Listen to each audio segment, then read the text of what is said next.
அல்லேலூயா. ஒரு வீட்டிற்காக ஒரு இடத்தை, ஆண்டவரே எனக்கு ஒரு இடம் வேண்டும் என்று வேண்டிக் கொண்டிருக்கிறீர்கள். அது உங்களுடைய தேவை. வியாதியில் இருக்கிறவர்கள் எனக்கு ஒரு சுகம் வேண்டும் என்று சொல்லி எதிர்பார்க்கிறோம், அது நம்முடைய தேவை. பிரச்சனையில் இருக்கிறவர்கள் பிரச்சனை தீர வேண்டும் என்று எதிர்பார்க்கிறது, அது உங்களுடைய தேவை. ஆனால் இங்கே ஒன்றை புரிந்து கொள்ள வேண்டும். 2 விஷயம் சொல்லப்பட்டிருக்கிறது. தேவனுடைய ஐஸ்வர்யம் எது என்பதை தெளிவாய் புரிந்து கொள்ள வேண்டும். 2வது, மனிதனுடைய தேவை என்ன என்பதையும் புரிந்து கொள்ள வேண்டும். அல்லேலூயா. மனிதனுடைய குறைவு என்ன? மனிதனுடைய குறைவு என்னெல்லாம்?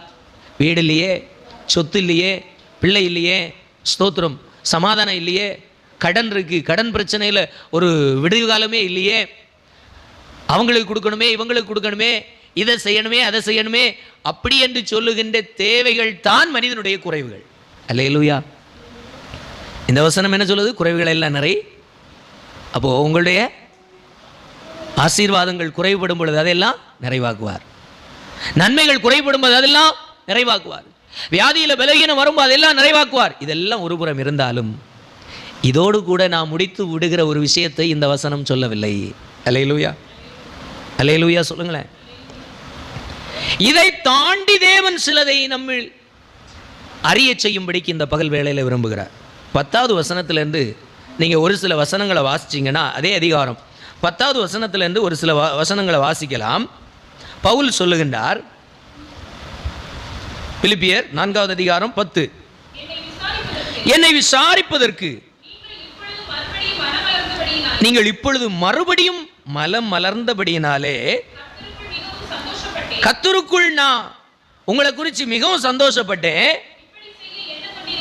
இப்படி செய்ய எண்ணம் கொண்டிருந்தீர்கள், அதை செய்கிறதற்கு உங்களுக்கு நேரம் மட்டும் கிடைக்கல, சமயம் மட்டும் நேரிடவில்லை.